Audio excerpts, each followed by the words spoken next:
अस्सलाम वालेकुम friends, welcome again on my channel eternal English. तो आज मैं लेके आया हूँ ईस्टर पोएम। पहले हम विलियम बटलर यीट्स की बायोग्राफी देखेंगे और उसके बाद हम ईस्टर 1916 देखेंगे।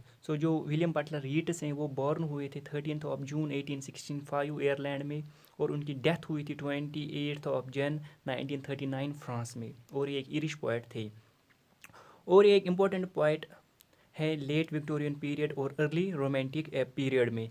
उनकी वाइफ जो थी उनका नाम था ग्रिगोरी और जॉर्जियाना हाइड लीस। उनकी मैरिज हुई थी 1917 ऑफ अक्टूबर।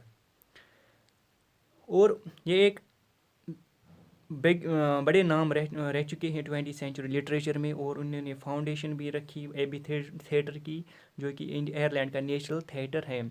और उनका बड़ा हाथ रह चुका है आयरलैंड इरिश लिटरेरी रिवाइवल और द लिटरेरी रेनेसेंस और द सेल्टिक डिलाइट।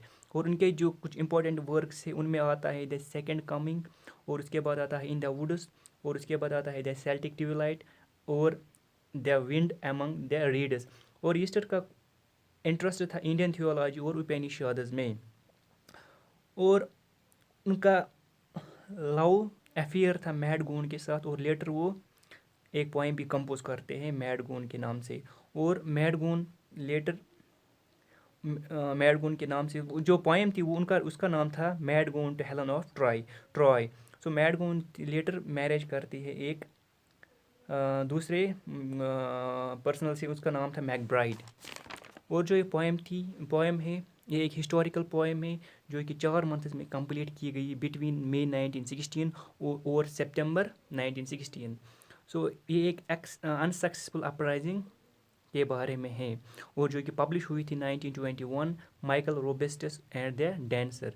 जो ये पोएम है ये पोइट के कुछ टॉरन इमोशंस दिखाता है रिगार्डिंग द ईस्टर राइजिंग। और इस ईस्टर को आल्सो पाशा और रेसिक्रेशन भी कहा जाता है, जो कि the Easter rebellion was an armed insurrection in Ireland during the Easter week in April 1916। Easter week 1916 है, अप्रैल मंथ में 1916, और इसकी लोकेशन डबलिन में है। और जिसमें जो कि अपराइजिंग थी इसमें 16 लीडर्स को एग्जीक्यूट किया गया था ब्रिटिशर्स के द्वारा। और जो ये पोएम है इसके पहले लाइन्स में सेंस ऑफ गिल्ट दिखाया गया है, और लेटर और उसमें सेल्फ क्रिटिसिज्म भी दिखाया गया है। जो यीट्स हैं वो अपने इमोशंस को रिवील करता है, जो बताता है कि ईस्टर एक फेस्टिवल सेलिब्रेट होता है क्रिश्चियनस में, pro Christians goddess in England, जो कि फर्स्ट जिन्होंने इसे सेलिब्रेट किया था, और इसके नाम से ईस्टर बिगिनिंग ऑफ स्प्रिंग के नाम से। इसके बाद आता है हिस्ट्री। इसकी हिस्ट्री यानी ब्रिटिशर्स ने आयरलैंड को प्रॉमिस किया था कि हम आपको फ्री करेंगे 1914 में, लेकिन लेटर वर्ल्ड वॉर ब्रोक होता है, फर्स्ट वर्ल्ड वॉर ब्रोक होता है, और ब्रिटिशर्स बोलते हैं आयरलैंड को कि हम आपको अब बाद में फ्री करेंगे। लेकिन इरिश पीपल जो है वो कि वेट नहीं कर पाते हैं, और उन्होंने जो ये अपराइजिंग थे वो स्टार्ट की, और लेटर इसमें बहुत से लीडर्स कॉमन पीपल को एग्जीक्यूट किया गया। और इसके बारे में फिर यीट्स बताते हैं कि वो जो अपराइजिंग थी वो करनी ज़रूरी नहीं थी, क्योंकि उसके बाद भी जो इंग्लैंड जो ब्रिटिशर्स थे वो हमको फ्री करने वाले थे। और उसके बाद जो 19 जो ब्रिटिश जो आयरलैंड है वो फ्री होता है 1919 को। और इसमें जो भी लाइव्स जो भी डेथ हुए वो सब वैन है ना कि ज़ाया हुई, क्योंकि उसके बाद 1918 में वर्ल्ड वॉर फर्स्ट फिनिश हुआ, और 1919 में जो आयरलैंड है वो फ्री हुआ, जिसमें बहुत से एग्जीक्यूट किए गए, जैसे कि पैट्रिक पेरिस की बात आती है, थॉमस मैकडोनल्ड को एग्जीक्यूट किया गया, और जॉन मैकब्राइड उसको भी हैंग किया गया। और इसके बाद इस पोएम की सेटिंग और स्टाइल आता है।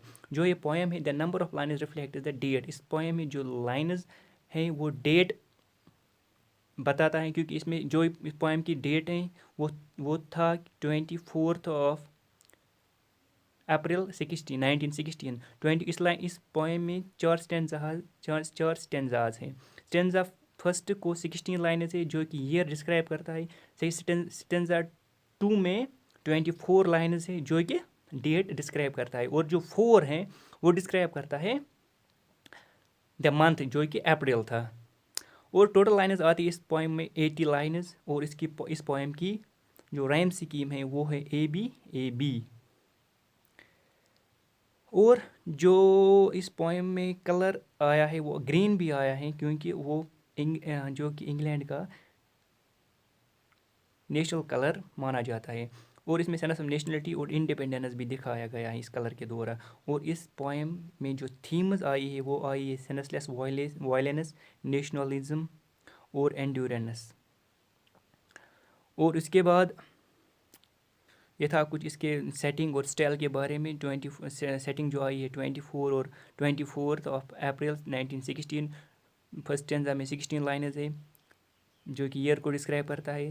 سیکنڈ اسٹینزا میں 24 لائنز ہے جو کہ ڈے مینشن کرتا ہے. اور تھرڈ اسٹینزا میں 16 لائنز ہے پھر سے. اور فورتھ اسٹینزا میں 24 لائنز ہے. اور جو 4 اس میں آیا ہے وہ مینشن کرتا ہے دا منتھ. اور اس میں اسٹینزا جو فرسٹ ہے اس میں 16 لائنز ہے، اس میں کامن پیپل کو ڈسکرائب کیا گیا ہے جو کہ 18th سینچری کے ہاؤس ان کو بھی ڈسکرائب کیا گیا ہے. اور جب پوائٹ ان سے ملتا ہے تو وہ پولائٹ میننگ لیس ورڈس ان سے بولتا ہے. اور جو اسٹینزا 2 ہے اس میں 24 لائنز ہے جو کہ آیا ہے 17 سے 40 لائن تک.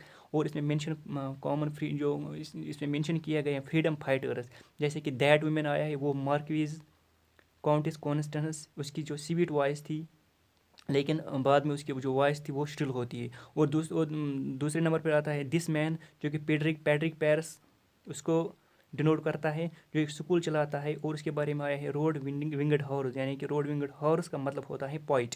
اور تیسرے نمبر پر آتا ہے this other Thomas make Donald جو کہ ہیلپر اور فرینڈ ہوتا ہے پیٹرک پیرس کا. اور چوتھے نمبر پر آیا ہے دس ادر مین جو کہ جان میک برائڈ کے نام جو جان میک برائڈ اس سے ڈینوٹ کرتا ہے، وہ ایک ڈرنکن وینگلرس ہوتا ہے.